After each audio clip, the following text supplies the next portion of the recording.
This is one of the 25 best exercises that you should do to master calisthenics. And in this video we will share every single one of them, including the best ways to achieve each of the 25 moves based on over 10 years of training experience.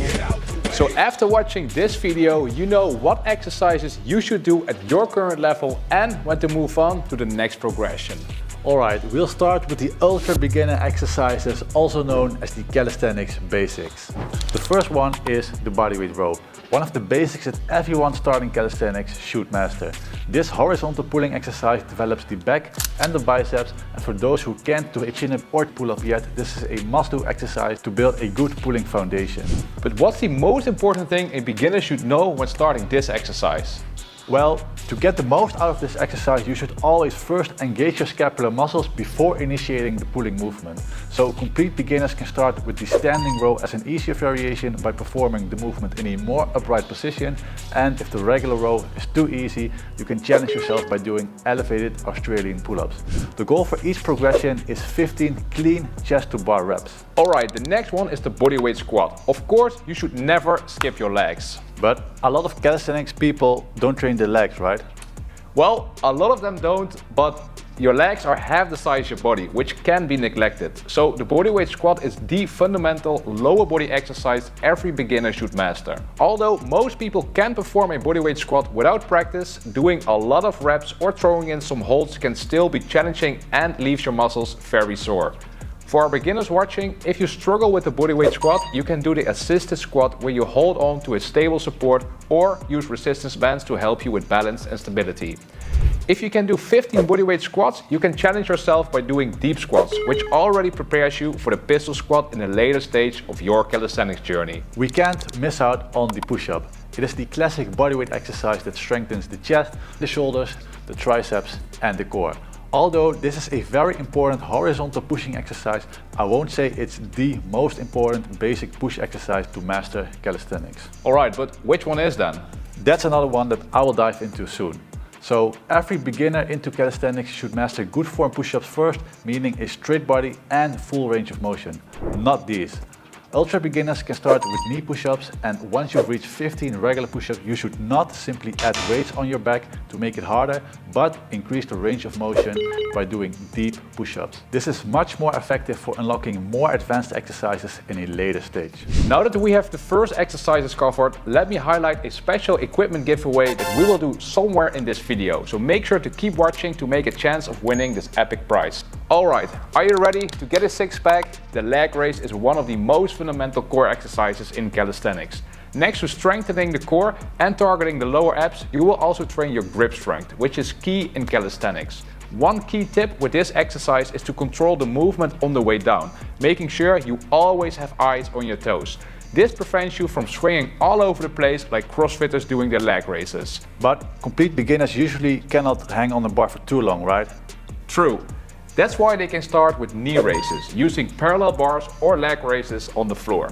With this exercise, always aim for 10 controlled reps before attempting the next progression, which is the toes to bar.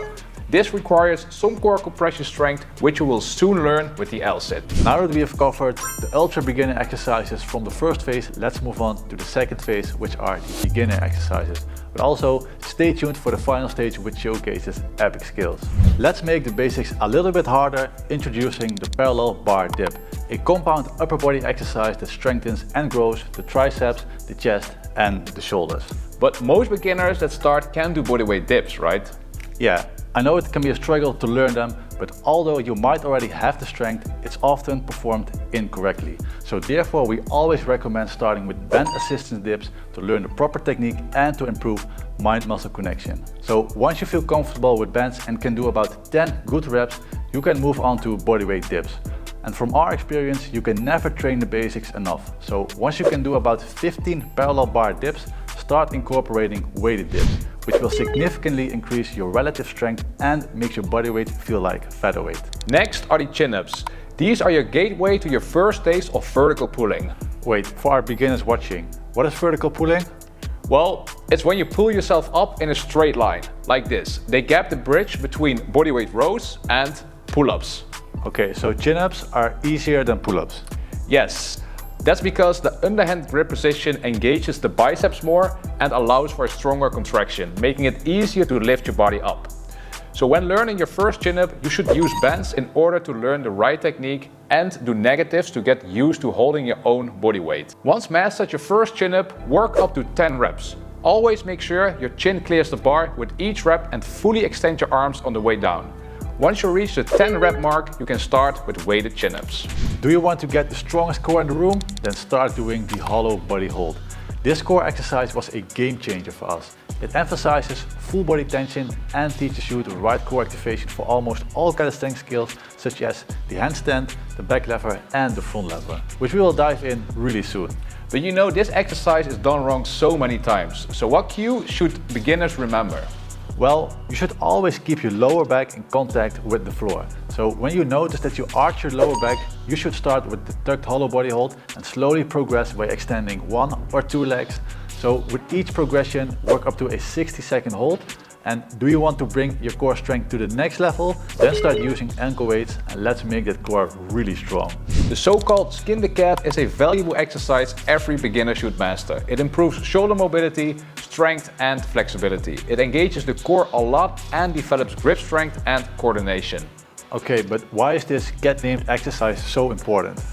Because this exercise is a must in calisthenics as it is a foundational movement for advanced skills like front levers and back levers. We know that it can be quite uncomfortable to start with this move, so you can always start on a lower bar and do half skin the cats.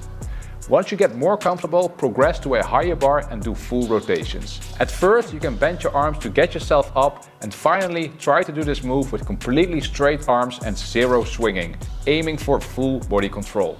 The pull-up can't be missed out on this list. It's the classic upper body exercise that targets the back, the biceps and the shoulders and ultimately is the foundation for all pulling movements in calisthenics. A common question, should a beginner use bands? Yes, for sure. So for learning the right technique, you should. But as you already learned the chin-up at this stage, we encourage you to mainly work with your own body weight. So master the scapular pull-up, do negative pull-ups and train the regular pull-up. Work up to 12 reps minimum to get yourself ready for the next stage in calisthenics. But before moving on to the next stage, did you know that in our Calisthenics app we have incorporated all these exercises with its individual progressions? In our app you can also find over 50 different workout plans for all training levels and various goals. And the best part, you can start for free from an ultra beginner level. So click the link in the description to download the app in the Google Play or App Store right now. Alright, now that we have covered the fundamentals in phase 1 and 2, let's make things a bit more exciting in the intermediate phase. We'll start with the straight bar dip.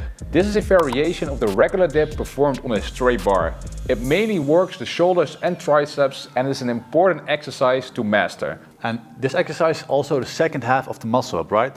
Yes, exactly. It is the foundational move for this iconic exercise, which we will get into later. When learning this exercise, you can do straight bar jumps, using your legs as an assistance. Furthermore, you can do assisted straight bar dips with a resistance band. Your goal is to progress through various bands for 8 reps until you can perform them with your body weight only. When you master this exercise, you can even add weights, which is a go-to progression for people trying to unlock and improve the muscle up. Here we are, we finally come to the most fundamental push exercise in calisthenics, the pike push-up. This exercise is essential for moves such as the wall handstand push-up and ultimately the handstand push-up, which we will cover later in this video. And this exercise is an overhead push movement. Wait, what? Overhead? Yeah, so you push overhead just like with the shoulder press, but then with your own body weight. It's probably the most important exercise to have in your program to strengthen your shoulders. And since we've seen that this exercise can already be a challenge for beginners, you can start with half pike push-ups or negative pike push-ups and from there work your way up to the regular pike push-up. Progressions include the elevated pike push-up and the deep pike push-up. So you can increase the intensity by using a higher elevation or performing them deeper, or even both. So aim for 10 reps on each progression to move on to the next one. Which is the frog stand. This is an extremely important exercise to master before you try to learn any other balancing requiring exercise, such as the handstand, which isn't hard to learn. More about the handstand in a bit.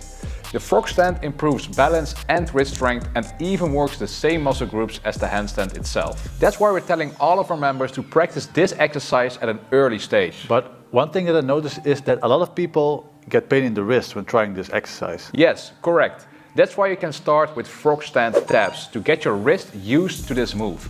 Once you feel comfortable, you can try to balance unassisted. And if you can hold it for 45 seconds, you can progress to the advanced frog stand, where your knees are on your elbows and your hips are in a higher position. Next up is the wall handstand push-up.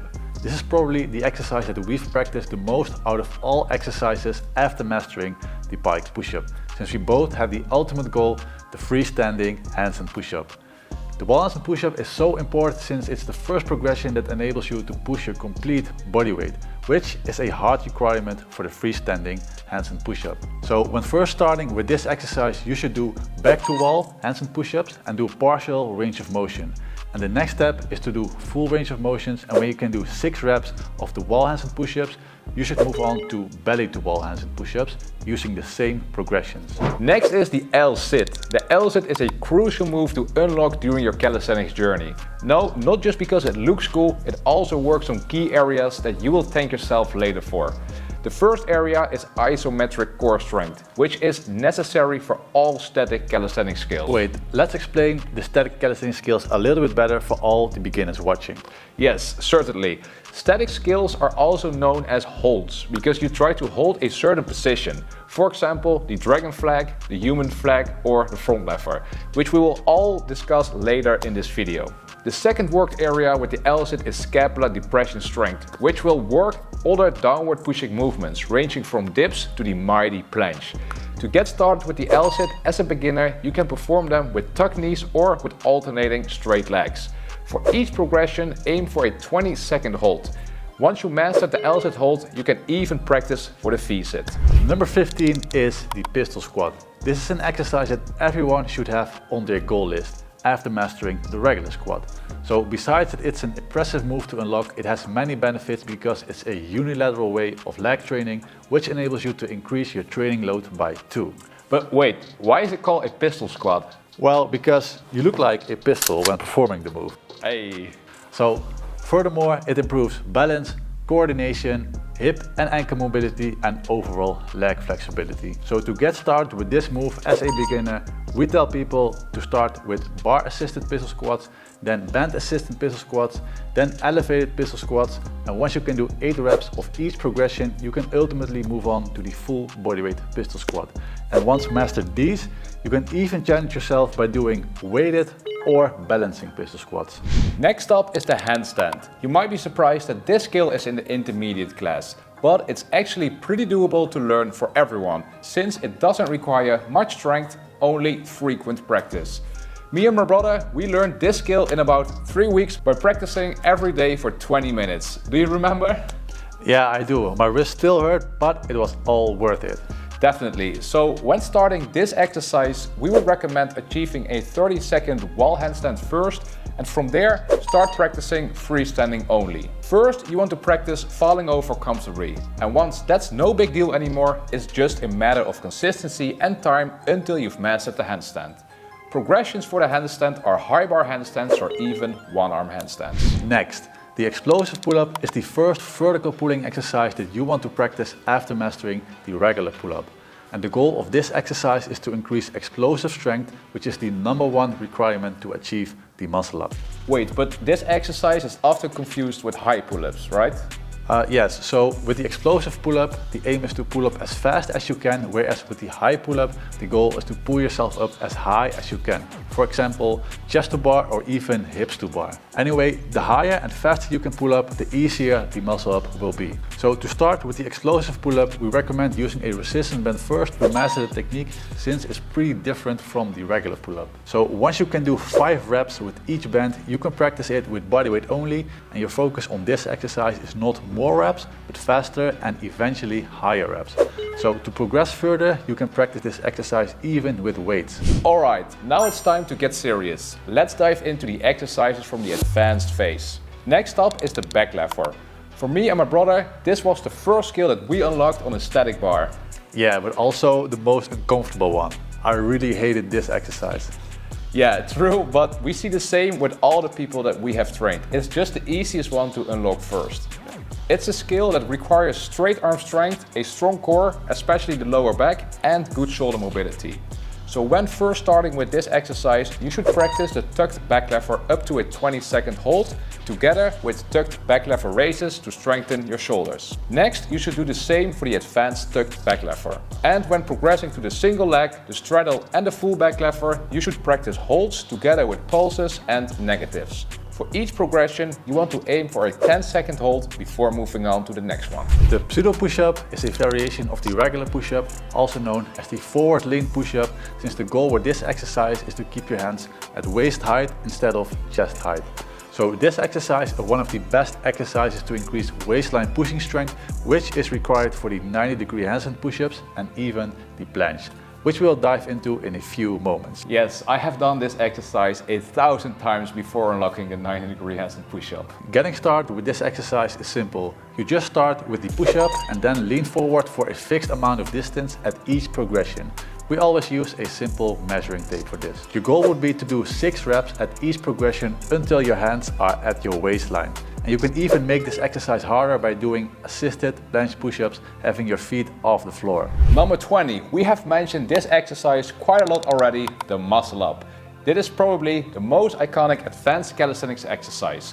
By now, you should know that mastering straight bar dips and explosive pull-ups are required to unlock this skill. But that's not all. It also requires quite a bit of technique. When starting to learn this move, you should practice the swing first to gain momentum.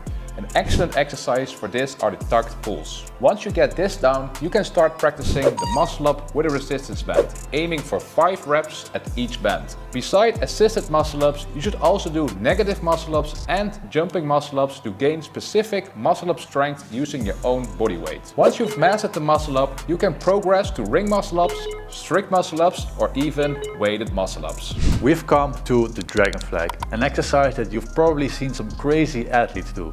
It requires a lot of core strength but also pull strength. And once you've reached an advanced level in calisthenics, this exercise should probably never disappear from your workout plan, since it has incredible benefits for all static skills such as the human flag and the front lever. Well, that kind of makes sense, right? Because they look similar, don't they? Yeah, very true. So as a beginner, you can start practicing this move in an accessible way, starting with the half-lay dragon flags with half range of motion until you can do the full range of motion. The same goes for the one leg dragon flag, and when mastering a progression for 6 reps, you can move on to the next one until you can do 6 full dragon flags. But it doesn't stop there, you can even attempt the single arm dragon flags. How impressive is that? That's crazy, man. Alright guys, things are getting real now. Less than 1% of all people get to this final stage. Let's explore the pro exercises. The next exercise is one that we've also mentioned a lot. Once you've mastered the wall handstand push-up and the freestanding handstand, you are totally ready to tackle the freestanding handstand push-up, which is a skill that screams calisthenics mastery. Okay, but here's a question that I get a lot. How long should one be able to do a handstand to start practicing the handstand push-up? Yeah, so what I would recommend is when you can do a 30-second handstand, you can start practicing this move by doing small handstand push-up pulses, aiming for about 6 reps. At the same time, you want to get used to the full range of motion of the handstand push-up by doing negative handstand push-ups. So once you can do the negative more and more controlled, you can make the pulses look more into small repetitions, until you've achieved a handstand push-up with elbows bent to 90 degrees. Further progressions are deep handstand push-ups and even a 90-degree handstand push-up. Did we already mention that the handstand and the handstand push-ups are easier to learn on parallels? That's how we both learned it at first. So to help you out mastering them, we're going to give away 1 pair to one of you guys. So follow the steps below to enter and we will announce the winner in the next video. So this is the winner of the last video. Congrats. The human flag is a jaw-dropping exercise that for many people looks truly impossible. Meanwhile, it's actually pretty doable to learn once you've built up the good basic strength and know the right steps to take. What makes this exercise unique is that it's both a pushing and a pulling movement, forcing all your upper body muscles to work. Okay, but how on earth should one start with this move? Well, the best way to get started with this skill on a foundational level is by doing human flag, side planks, building up your core strength and good shoulder mobility. Next up, you should do the vertical flag down hold and hanging flag presses to get your body used to the pushing and pulling movement. One key exercise to master before attempting the various progressions is the vertical flag uphold. Do this by climbing up the ladder and hold your body vertically up. From here, you can progress through the tucked, the one leg, the straddle and ultimately the full human flag. The front lever is a brutal display of pulling strength and is a must skill you need to have in your pocket when mastering calisthenics. However, looks don't justify the strength required for this skill. Although it may not seem as impressive as, for example, the human flag, it's a lot harder. Yes, and guys, don't overtrain this one, otherwise you'll get yourself injured. So first make sure you're ready for it. Yes, we both definitely got a lesson learned there. So for our beginners watching, they can start out with the tucked front lever holds and band assisted holds to build straight arm pulling strength and for learning the right technique. Ultimately, the exercise that were most effective for us to really increase strength for the front lever were the tucked and advanced tucked front lever raises, dragon flag bottom holds and simply heavy weighted pull-ups. Because guys, if you become so damn strong in the basics, it's only a matter of technique and specific strength training to get this skill down. Alright guys, are you ready for the final exercise? Finally, it's time for the mighty planche. This exercise is for most people the dream goal in the world of calisthenics. Achieving the planche showcases extraordinary power and the complete mastery of one's own body weight, earning respect among most calisthenics athletes. Even we only have come as far as the straddle planche, as it requires years of specific dedication, especially with a relatively higher body weight. So how much do you weigh? I'm 82 kgs, which is about 180 pounds. Well, that goes to show that calisthenics isn't only for small guys, right? Yeah, I suppose so.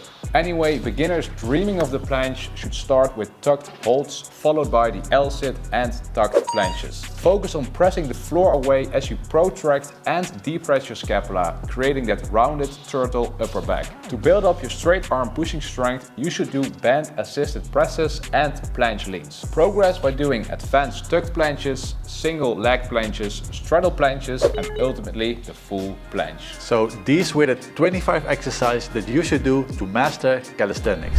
And don't forget to download our calisthenics app to start your journey for free by following our workout plans available for all goals and levels. Click the first link in the description or search for Calisthenics Family in the app stores. Start your journey, join the family. And subscribe. Peace out guys.